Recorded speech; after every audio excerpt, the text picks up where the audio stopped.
ભાઈઓ અને બહેનો, જય શ્રી કૃષ્ણ. ધરમ કરમ ચેનલમાં આપનું સ્વાગત છે.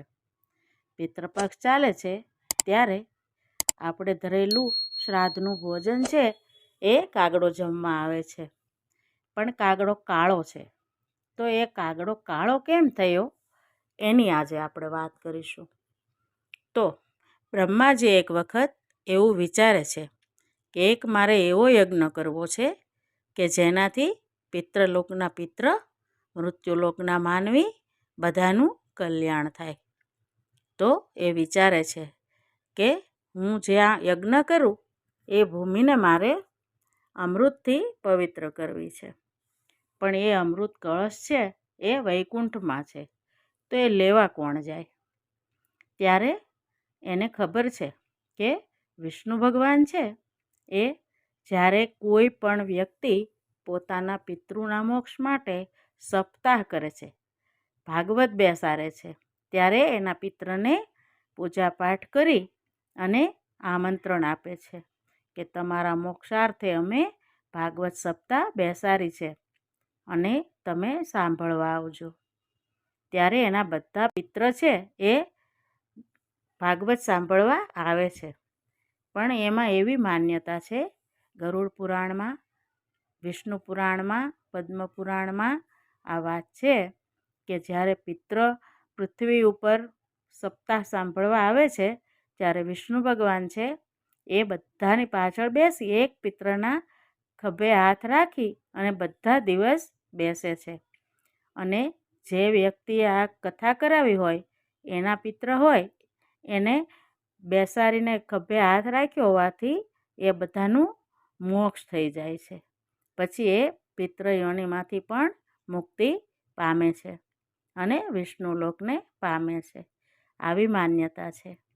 તો બ્રહ્માજી વિચારે છે કે અત્યારે તો વિષ્ણુ પિતૃલોકમાં જ હશે, તો હું વિષ્ણુજીને કહું, નારાયણને કહું કે તમે આ અમૃત કળશની વ્યવસ્થા કરો.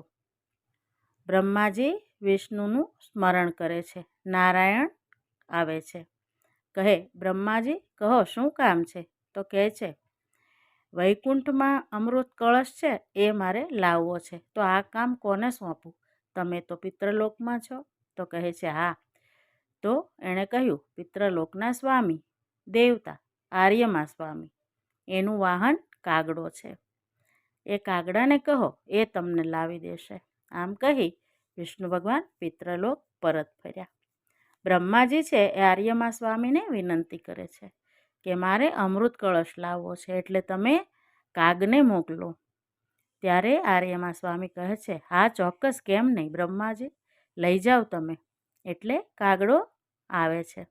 બ્રહ્માજી કહે છે કે તું એટલો બધો સફેદ છે, એટલો બધો સફેદ છે, પણ બગલાને પણ તારી ઈર્ષા થાય છે.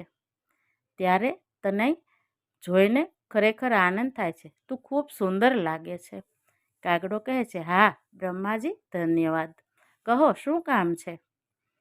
તો બ્રહ્માજી કહે છે વૈકુંઠના ચોથા દરવાજે અમૃત કળશ છે, એ તારે લાવવાનો છે. કારણ કે તારો રંગ સફેદ છે અને કળશ પણ સફેદ છે. એ લઈને તું આવીશ ત્યારે કોઈને ખબર નહીં પડે અને તને કોઈ હેરાન નહીં કરે. તો કાગડો કહે છે કંઈ વાંધો નહીં બ્રહ્માજી, હું લઈ આવું. તો કાગડો વૈકુંઠમાં જાય છે, ખૂબ ભમે છે, ખૂબ ઉડે છે, ચારે બાજુ તપાસ કરે છે, પણ એને ક્યાંય અમૃત કળશ દેખાતો નથી. થાકી જાય છે.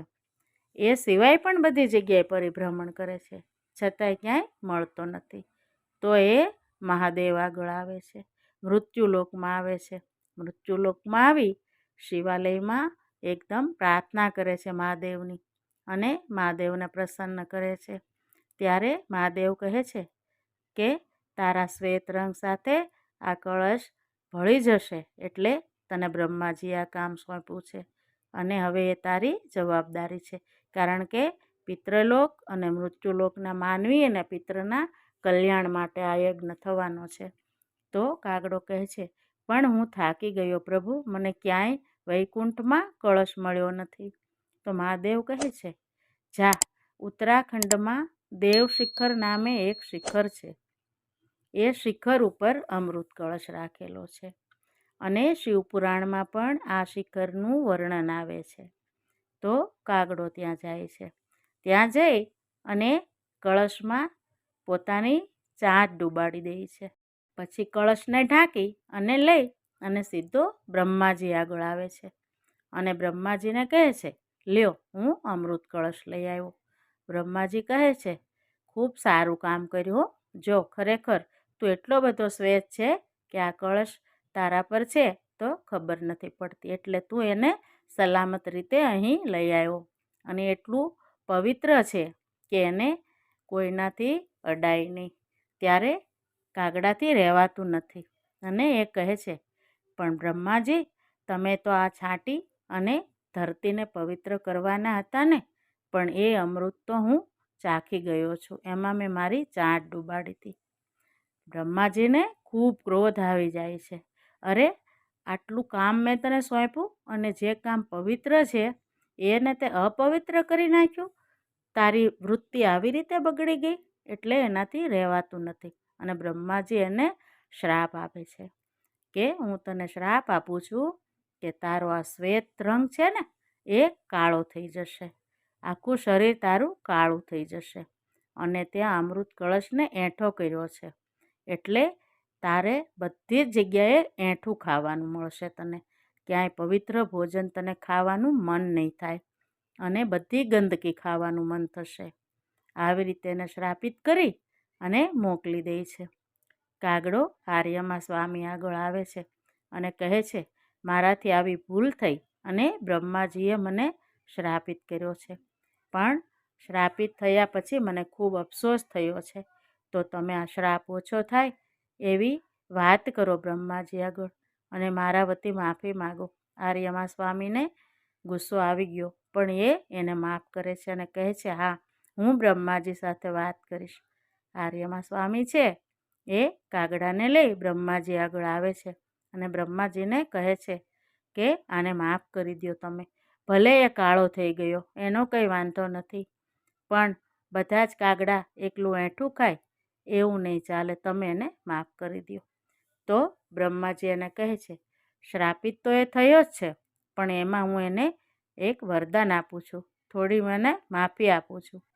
પિતૃ તર્પણના દિવસો આવશે, શ્રાદ્ધના દિવસો આવશે, ત્યારે 16 દિવસ જેના ઘરે શ્રાદ્ધ નાખશે, જે થાળી પહેલી પીરસીને અગાસી, છત કે ઘર ઉપર રાખશે એ પવિત્ર હશે, કારણ કે એમાંથી કોઈએ કંઈ ચાખ્યું નહીં હોય, એટલે એ પહેલું ભોજન હશે અને એ ભોજન કાગડાને મળશે.